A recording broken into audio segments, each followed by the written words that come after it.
तुरंत आज की यह क्लास होने वाली है हिंदी पेडागोजी की। तो चलिए लेट ना करते हुए क्लास को शुरू करते हैं और पहला प्रश्न देखते हैं। कहा जा रहा है कि किशोर शिक्षार्थियों में भाषा सीखने की प्रक्रिया को सबसे अधिक प्रभावित करता है। क्या करता है? देखिए ध्यान से ऑप्शन पढ़िएगा। ए ऑप्शन कह रहा है कि दंड और पुरस्कार, बी ऑप्शन कह रहा है कि सामाजिक अंतरक्रिया और सी ऑप्शन व्याकरण अभ्यास और डी ऑप्शन परीक्षा दबाव। हमने अपने पिछले क्लासेस में जो आपको ट्रिक बताया था उस ट्रिक को यहाँ पर लगाइए। पहला ऑप्शन देखिए कह रहा है कि दंड और पुरस्कार। क्या दंड और पुरस्कार भाषा सीखने की प्रक्रिया को सबसे अधिक प्रभावित कर सकते हैं? तो बिल्कुल नहीं करेंगे, क्योंकि यहाँ पर देखिए दंड की बात है। दंड के कारण क्या बालक अधिक प्रभावित होता है? गलत है। बालक डर जाएगा और बालक कुछ सीखेगा नहीं, इसलिए पहला ऑप्शन कट सकता है। ठीक है। पुरस्कार कहा था सिर्फ, तो एक बार सही भी मान सकते थे, लेकिन यहाँ पर दंड की बात कर दिया, इसलिए हम पहला ऑप्शन काट देंगे। और बी ऑप्शन कह रहा है कि सामाजिक अंतःक्रिया, ये हमारा हो सकता है। और सी ऑप्शन कह रहा है कि व्याकरण अभ्यास। क्या व्याकरण अभ्यास भाषा सीखने को प्रभावित कर सकता है अधिक से अधिक? बिल्कुल नहीं करेगा। नोट करिएगा, यहाँ पर समझ जाइए, व्याकरण की बात नहीं करेंगे, गलत है, काटिए।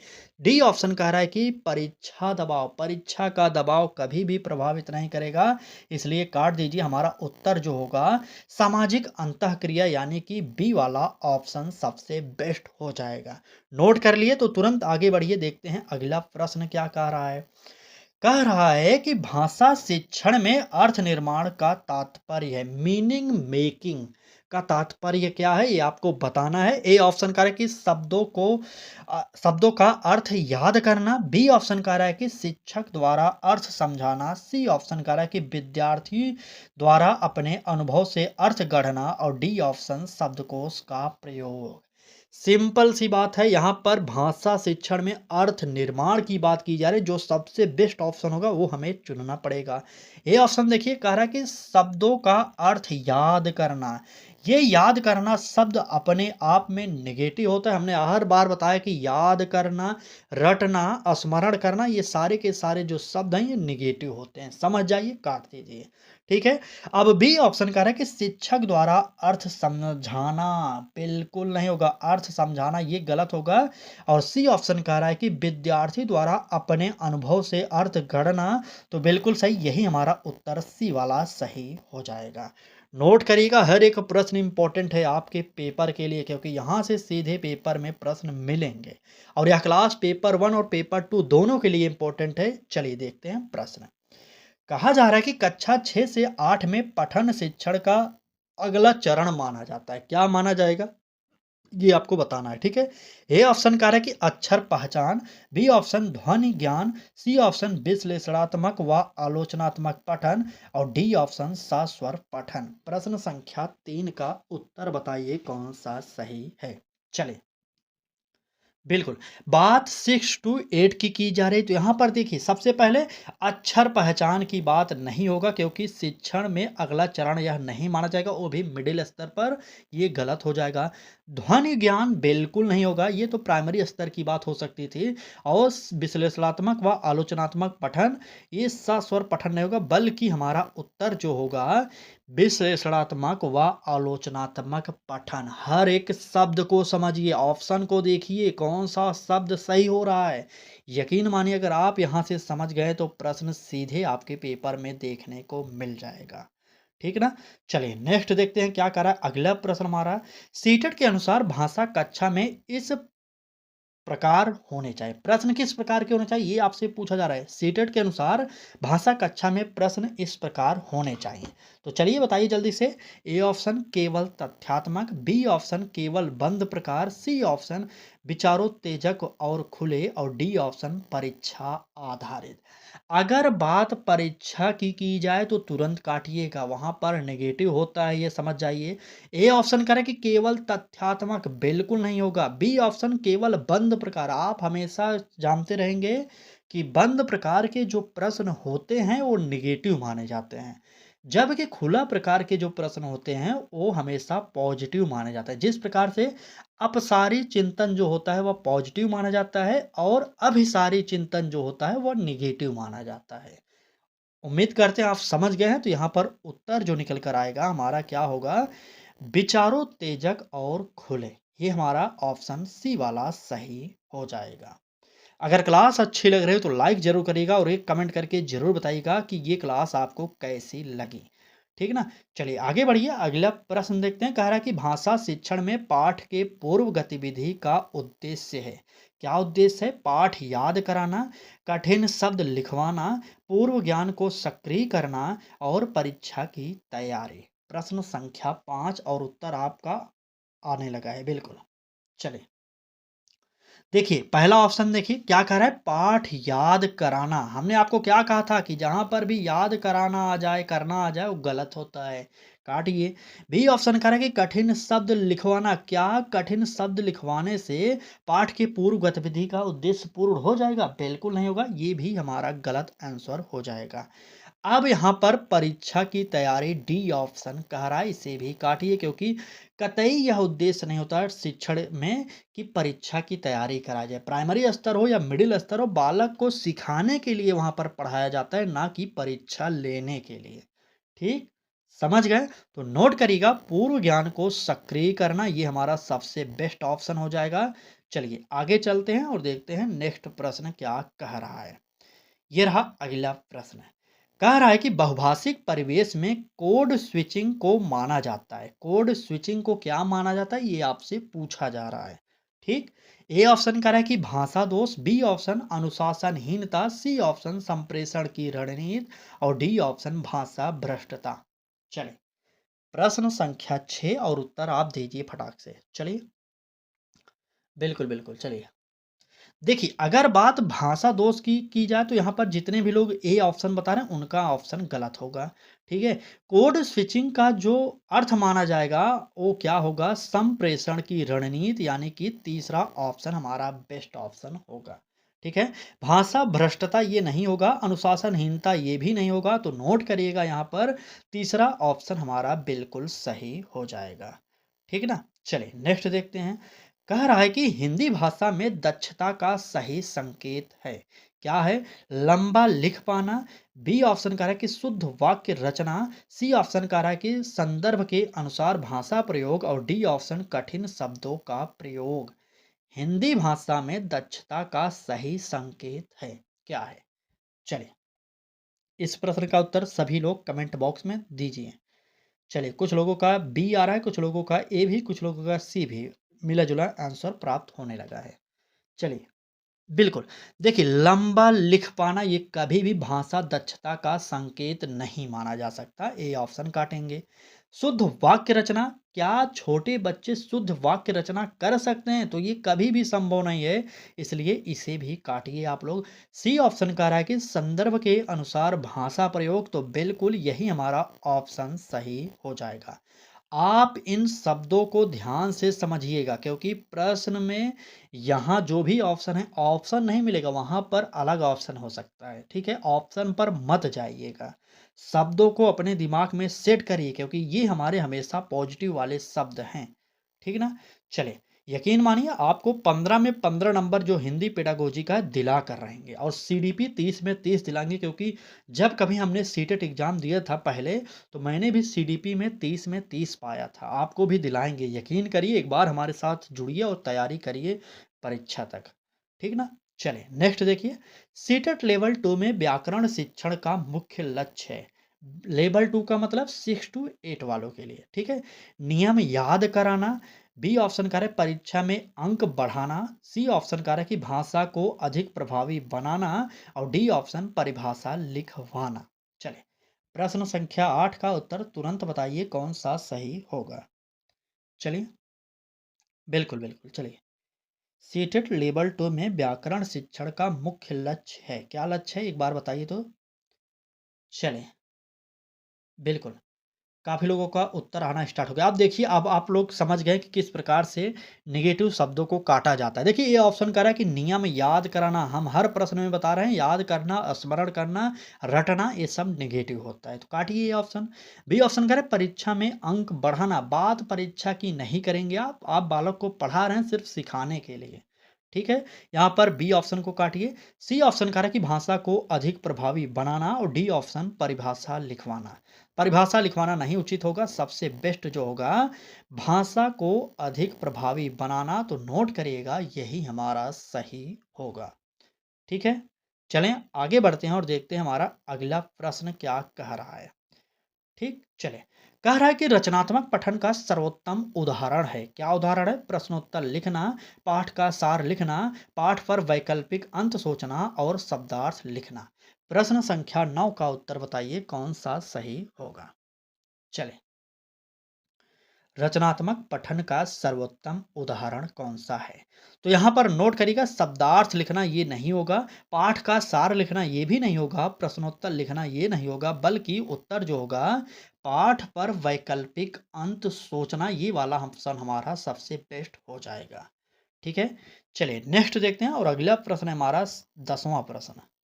ठीक है, चलिए आ गया, देखिए कह रहा है कि सतत मूल्यांकन में शिक्षक को अधिक ध्यान देना चाहिए।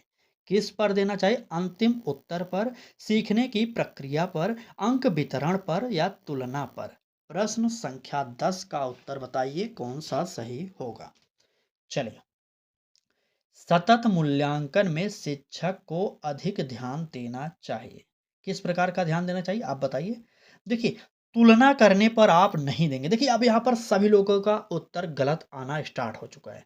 काफ़ी लोगों का उत्तर सी सी आ गया। भाई साहब, यहाँ पर अंक वितरण की बात कर रहा है, शब्दों को पकड़िए, आप ऑप्शन पर मत जाइए। हमने अपने पहले ही प्रश्न में बताया था कि शब्दों को ध्यान से समझिए, तभी आप सीटेट पास कर सकते हैं। इसलिए सी ऑप्शन यहाँ पर गलत हो गया। समझ गए ना? बिल्कुल। और ए ऑप्शन कह रहा है कि अंतिम उत्तर पर, तो बिल्कुल नहीं। यहाँ पर जो उत्तर होगा सीखने की प्रक्रिया, यानी कि बी वाला ऑप्शन सही हो जाएगा। ठीक है? बिल्कुल। चलिए, क्लास अच्छी लग रही हो तो लाइक करिए। अगर आप भी हमारे साथ जुड़कर तैयारी करना चाह रहे हैं तो आज ही जुड़ जाइए चैनल लक्ष्य तक के साथ। ठीक है? नेक्स्ट प्रश्न देखिए, कह रहा है कि कक्षा में चर्चा का प्रमुख लाभ क्या है? भाषा की कक्षा है, अगर वहाँ पर चर्चा की जा रही है उसका लाभ क्या है?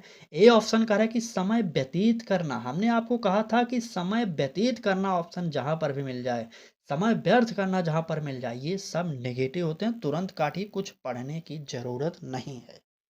ठीक है? चलिए नेक्स्ट देखिए, बी ऑप्शन कह रहा है केवल बोलने का अभ्यास। भाई साहब, यहाँ पर चर्चा कराया जा रहा है, डिस्कशन कराया जा रहा है, तो वहाँ पर सिर्फ बोलने के लिए अभ्यास नहीं कराया जा रहा है, इसलिए हमारा ये भी ऑप्शन गलत हो जाएगा। विचारों का आदान प्रदान, बिल्कुल यही है हमारा डिस्कस का प्रमुख लाभ, तो नोट करिएगा इसका उत्तर तीसरा सही हो जाएगा। ठीक, बिल्कुल आपके लिए डेली क्लासेज हमारे चैनल पर मिल रहे हैं। चलिए नेक्स्ट देखिए, कह रहा है कि सीटेट के अनुसार पाठ्यपुस्तक से बाहर की सामग्री भ्रम पैदा करती है, परीक्षा में नहीं आती, भाषा समृद्धि में सहायक होती है, समय नष्ट करती है। अभी मैंने बताया था कि समय व्यर्थ करना, समय नष्ट करना, समय गंवाना, ये सब नेगेटिव होते हैं, तो तुरंत काटिए। अब आपको उत्तर बताना है ए बी सी कौन सा सही होगा। चले बताइए। देखिए, सीटेट के अनुसार पाठ्यपुस्तक से बाहर की जो सामग्री होती है ना, वो कभी भी भ्रम पैदा नहीं करती और ना ही परीक्षा में आती है, इसका वर्णन तो नहीं करेंगे। ठीक है, नहीं आती है तो सही बात है। यहाँ पर उत्तर जो होगा वह क्या होगा? सबसे बेस्ट है हमारा, भाषा समृद्धि में सहायक होती है। समझ गए ना? बिल्कुल सही। बिल्कुल, बिल्कुल। हमारा पूरा फ़ोकस यही रहता है कि आपका समय कम लगे और अधिक से अधिक प्रश्न आप सीख सकें। ठीक है? नेक्स्ट देखिए, यहाँ पर फीडबैक से प्रश्न आ गया है।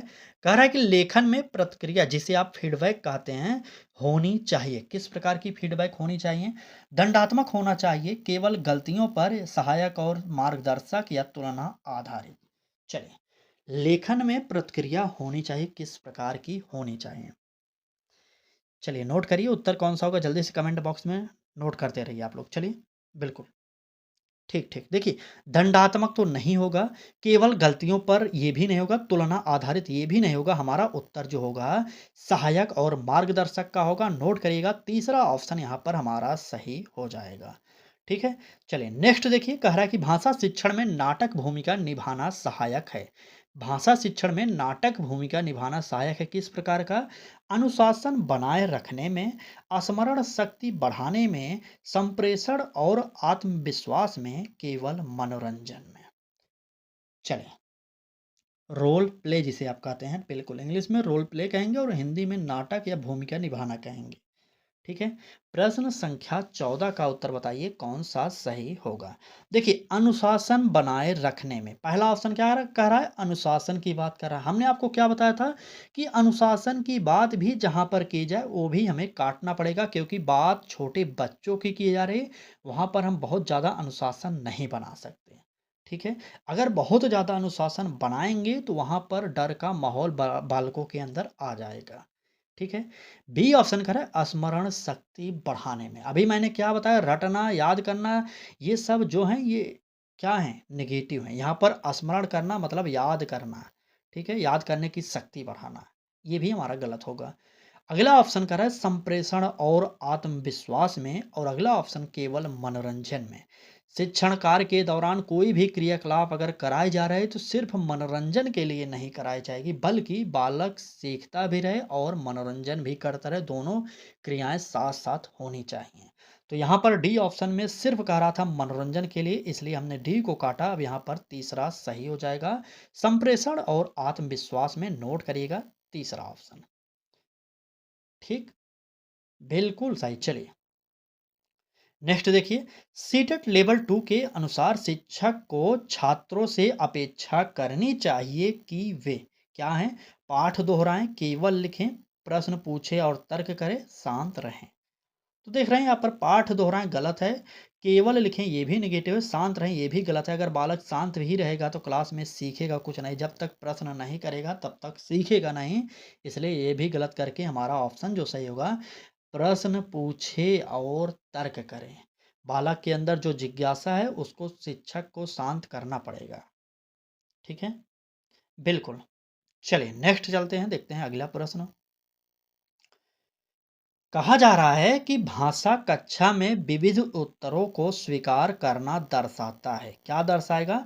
शिक्षक की कमजोरी, भ्रम की स्थिति, लोकतांत्रिक सीख का वातावरण और अनुशासनहीनता। चलिए, भाषा कक्षा में विविध उत्तरों को स्वीकार करना क्या दर्शाएगा? अनुशासनहीनता कभी नहीं दर्शाएगा। भ्रम की स्थिति कभी नहीं होगी। शिक्षक की कमजोरी की बात नहीं करेगा, बल्कि यहाँ पर लोकतांत्रिक सीख का वातावरण तो नोट करेगा यहाँ पर। बिल्कुल यही ऑप्शन सही होगा। ठीक, शब्दों को आप समझिए, क्योंकि शब्द ही एक ऐसे माध्यम है जो आप सीटेट पास करा सकते हैं आपको। शब्द, बिल्कुल। चलिए नेक्स्ट देखिए, साहित्य शिक्षण का मुख्य उद्देश्य होना चाहिए लेखक की जानकारी, पाठ याद कराना, मानवीय मूल्यों और संवेदनाओं का विकास और कठिन प्रश्न हल करना। चलिए, डी ऑप्शन हमने पहले ही काट दिया। अब आपको ए बी सी में से उत्तर बताना है। यहाँ पर देखिए, बी ऑप्शन भी कट जाएगा। क्यों कटेगा? यहाँ पर याद करने की बात कर रहा है। चलिए, ए और सी में से उत्तर बताइए। बिल्कुल सही। देखिए, सभी लोगों का उत्तर आ गया। मानवीय मूल्यों और संवेदना का विकास, यानी कि तीसरा ऑप्शन हमारा यहाँ पर सही हो जाएगा। ठीक ना? चलिए नेक्स्ट देखिए क्या कर रहा है। भाषा शिक्षण में समूह प्रस्तुति से विकसित होता है। क्या होगा? भय होगा, प्रतिस्पर्धा होगा, सहयोग और नेतृत्व होगा, केवल स्मरण शक्ति होगा। चलिए बताइए, भाषा शिक्षण में समूह प्रस्तुति से विकसित होता है, क्या होगा? देखिए, भय नहीं होना चाहिए विकसित। काटिए, प्रतिस्पर्धा नहीं होगा, केवल स्मरण शक्ति नहीं होगा। उत्तर जो होगा सहयोग और नेतृत्व। ठीक है। अभी तक आप इस क्लास में 18 प्रश्न पढ़ चुके हैं। अभी तक कितने प्रश्नों का उत्तर आपने सही किया, एक बार कमेंट बॉक्स में जरूर बता दीजिए। ठीक है। आइए, 2-3 प्रश्न और हैं, देखिए पूरी क्लास, उसके बाद बताइएगा कैसी लगी क्लास। ठीक है। चलिए, यहाँ पर प्रश्न में कहा जा रहा है कि सीटेट के अनुसार त्रुटि सुधार, जिसे आप एरर करेक्शन कहते हैं, होना चाहिए। त्रुटि सुधार किस प्रकार होना चाहिए आपसे पूछा जा रहा है। ए ऑप्शन का है तुरंत और सार्वजनिक, दंड के साथ, संवेदनशील और संदर्भ आधारित, केवल लिखित।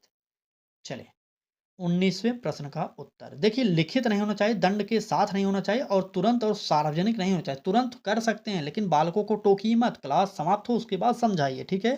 तो यहाँ पर उत्तर जो होगा संवेदनशील और संदर्भ आधारित, यहाँ पर उत्तर सही होगा, ठीक है? चलिए, आज की क्लास का आखिरी प्रश्न, इसका उत्तर लेवल 1 और लेवल 2 दोनों वाले देंगे, ठीक है? चलिए, कह रहा है कि एक आदर्श सीटेट लेवल 2 हिंदी कक्षा की पहचान है। मौन वातावरण, शिक्षक केंद्रित शिक्षण, भाषा का सक्रिय प्रयोग, केवल बोर्ड कार्य। चलिए, ए, बी, सी सभी लोग कमेंट करेंगे कौन सा इसमें से उत्तर सही होगा। डी हमने काट दिया है। चलिए बताइए। बिल्कुल, बिल्कुल। मौन वातावरण काटिए, शिक्षक केंद्रित शिक्षण नहीं होना चाहिए बल्कि छात्र केंद्रित शिक्षण होना चाहिए। बिल्कुल, यहाँ पर उत्तर क्या निकला? भाषा का सक्रिय प्रयोग, ठीक? बिल्कुल सही। चलिए, तो आज की क्लास को अब यहीं पर समाप्त करते हैं। क्लास कैसी लगी कमेंट बॉक्स में ज़रूर बताइएगा। हमारे साथ जुड़कर लक्ष्य तक के साथ जुड़िए ज़रूर, क्योंकि यहाँ पर आपको सीटेट हो, यूपी सुपर टेट हो, यूपी टेट हो या अलग राज्यों की शिक्षक भर्ती की तैयारी हो, फ्री में कराई जाती है। ठीक है? तो चलिए, क्लास कैसी लगी ज़रूर बताइएगा और आज की क्लास में आपके कितने प्रश्न सही हुए ये भी आप ज़रूर बताइएगा। ठीक है? चलिए, आज की क्लास को समाप्त करते हैं। कल फिर मिलेंगे एक नए क्लास के साथ, तब तक के लिए धन्यवाद।